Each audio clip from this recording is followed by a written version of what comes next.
What's going on, guys? Auzio here and welcome back to a brand new video. So today we are taking a look at FUT Champ Highlights Part 1, and you are taking a look at 3 new additions to the starting 11. 1 being Ruben Dias Team of the Season card.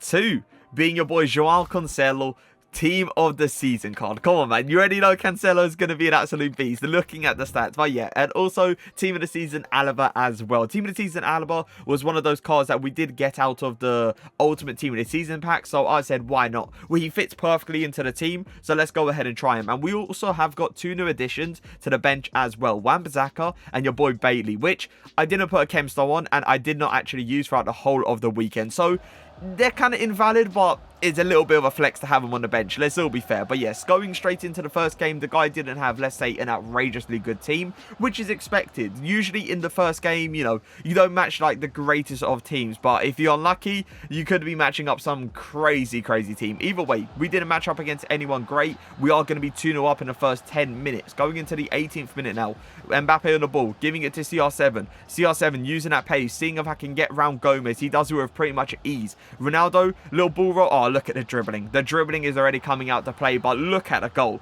How lucky that is to actually go into the back of the net is ridiculous. Like, that should not be going in. The guy put his player perfectly. He read that I was going to finesse it across goal, but somehow, some way, we still managed to get the goal. Now, boys, let's talk about the defensive line, because I know a lot of people want to know how good that Team of the Season Ruben Dias is, how good the Team of the Season Cancelo is, how good the Team of the Season Alaba is, and I will obviously go through individual ones. So let's start with Ruben Dias. That guy, oh my god. The only thing I would say about Ruben Dias was sometimes he was a little bit slow when catching up to opponents. So let's say, you know, those crazy through balls tried to get him behind. Ruben Dias wasn't the fastest to get to it. That's the only thing I would say that's a negative about him, because everything else, his heading ability, top tier. Defending ability, I'm telling you, if I gave this guy a rating out of 10 for the defending, it would be a 10 out of 10. He was one of the best tacklers I have seen in this game, and his defensive awareness literally saved me in so many occasions. It was ridiculous. The guy was literally tracking players by himself, reading passing lanes, going to press out opponents. It was stupid pretty much how good he was defensively, and even physical wise. Oh my god, the guy was bodying players like there was no tomorrow. Like, literally, you get him into like a contact situation, you're gonna win the battle. And it's simple as that, and it's things you literally love to see, especially from a centre-back. And I did really enjoy him. Now, will he be staying next week? You never know. It kind of depends. If the Bundesliga, the Bundesliga Team of the Season, has really good defenders, I obviously want to go ahead and try those. But like, you never know. Ruben Dias might be staying for another week because I really did enjoy him. But let's talk about Cancelo up next, boys. Cancelo.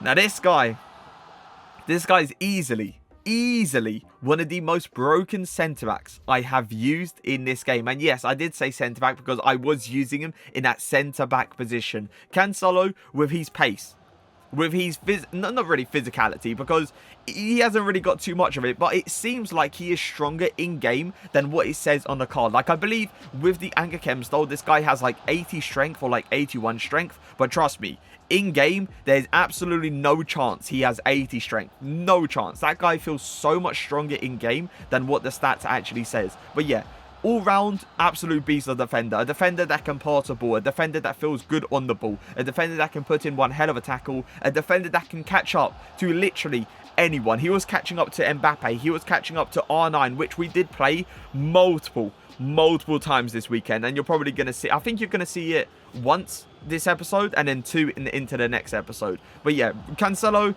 there's not much else to say about him. The guy, there's a reason I put him into the S tier when I did the Premier League Team of the Season tier list. But boys, third game on,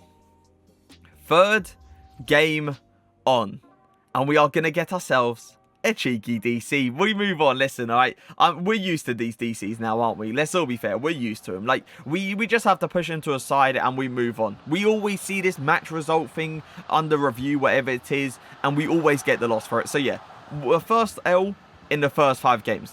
Things you hate to see, but hey, it is what it is. We're used to it, you know? But let's talk about Alaba, boys. Alaba is our last person in the starting 11 that we got left to talk about.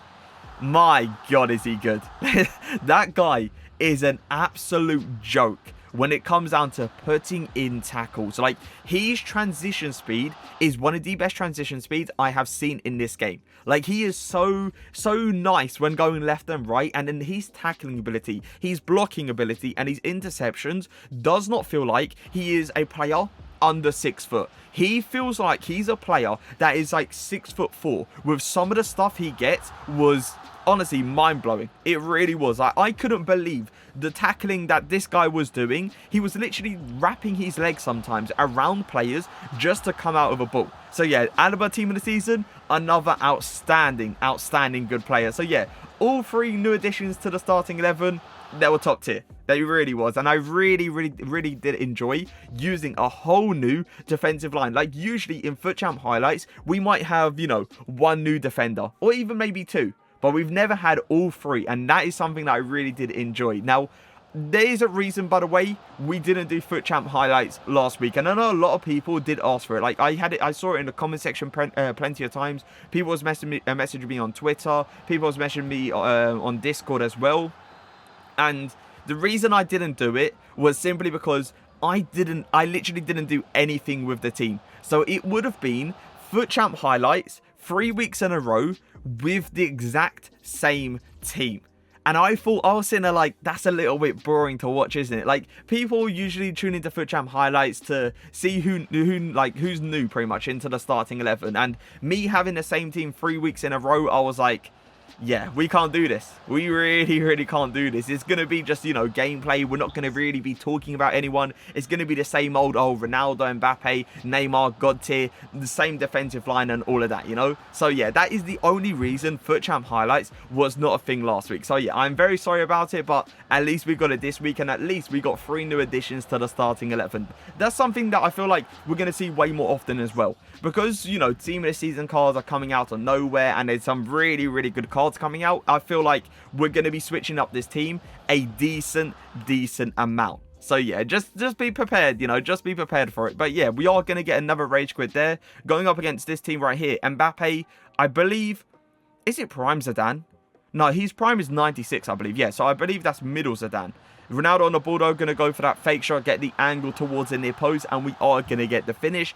Keep in mind, I think I said 2 weeks ago we was going to remove this 94 CR7 because he was pretty much the exact same as the gold card, but a little bit better shooting and maybe a little bit better dribbling.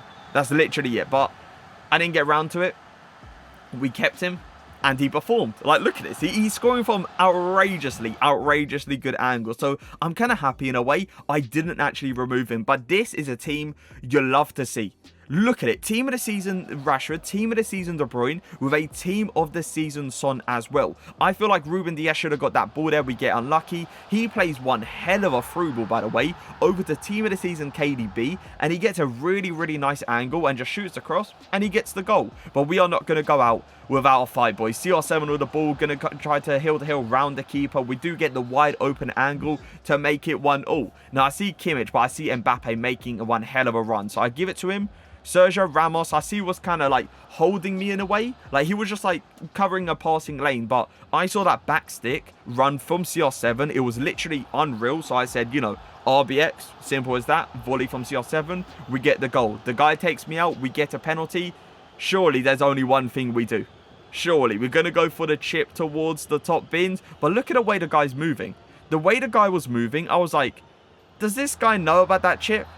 So I kind of bottled it a little bit and just went bottom left corner, and we ended up getting the goal. I don't know, the way that guy was moving left and right consistently, I was low-key scared to go for that chip towards the top bins, because sometimes when you go for it and the guy's standing in the middle, they do get an automatic animation to actually save it. So that's the only reason I was actually panicking and like going for that chip. Other than that, you know, I would have gone for it, but I said, nah, let's just go towards the bottom left corner and let's get the goal. But this guy had a nice team as well. 95 red CR7. Like, I know I got, you know, a Neymar, and I'm extremely happy with my red Neymar. Let's not get that twisted, but imagine sitting there. Imagine sitting there getting a 95 red CR7. That right there is absolutely insane, because you can go ahead and get the red 93 or the red 94, you know, out of the 86 plus. But he ended up getting 95 red CR7. And that's obviously just me assuming that he got it out of the 86 plus. Maybe he didn't. Maybe he actually got it when he was a team of the week. You never know. CR7 passing over to Neymar here. I'm just going to go for the shot cancel. And as a skill move, by the way, I'm trying to implement more into my game, the shot cancel. But boys, this is it. This is what everyone's here for. Look at this. What am I seeing? And that is the reason Mbappe is the flash in the thumbnail. I have never in my life seen a glitch this bad. Look how fast Mbappe went. And look at the ball. We're going to see a slow replay of the minimap in a second, boys. Look at this. Look at the cross. The cross is the ball. Look how fast it went.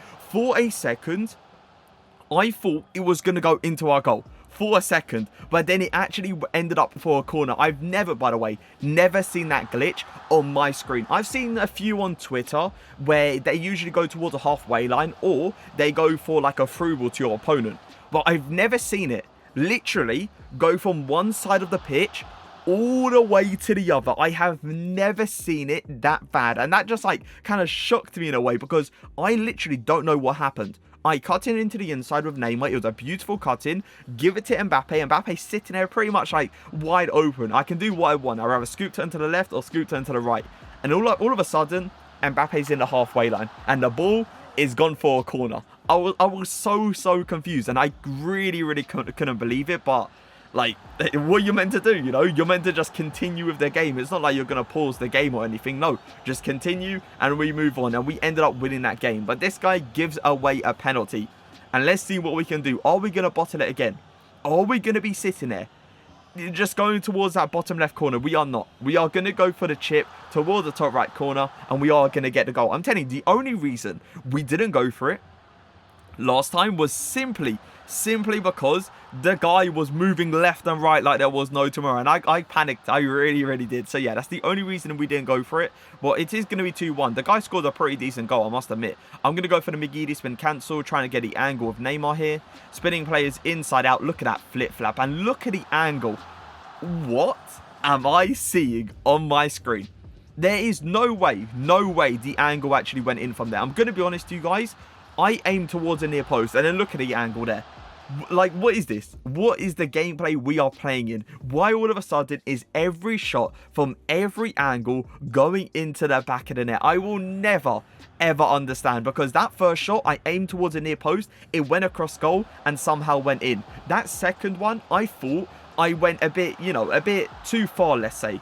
And I put a lot of shot power just to kind of save it a little bit, and it ended up going in. I didn't expect it, but I guess I'll take it. A towel running down the line, obviously going to go for the RBX across goal. Mbappe just going to volley it into the back of the net. This is what I mean about playing a towel in like a right wing back position. The guy does the work defensively, but my God, is he going good? Is he good going forward? Like 5-star skill moves, 5-star weak foot, pace, dribbling, shooting.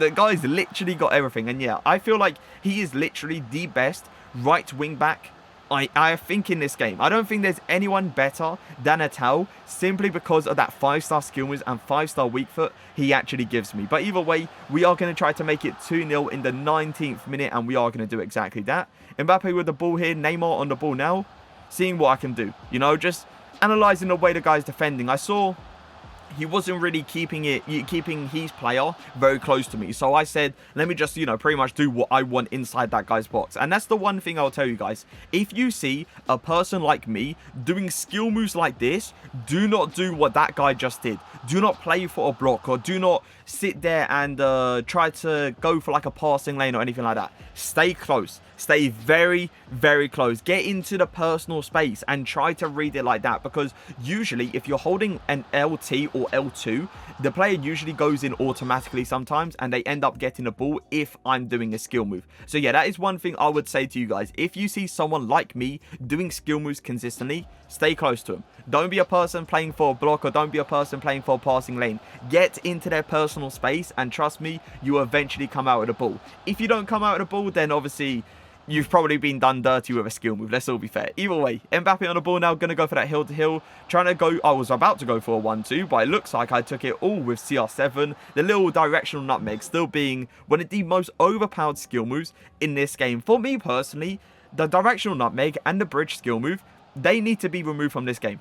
But they're not going to do it because it's this late into FIFA, you know, there's not really a point. We're focusing on FIFA 22 now, let's all be fair. But yeah, those two skill moves I feel like makes it really hard to defend in this game, which is very awkward, but, you know, it is what it is. I feel like those two skill moves should not be in a game, but if they are, they're not going to get removed. We have to deal with it. But boys, that is going to be a 14-1 finish for part 1.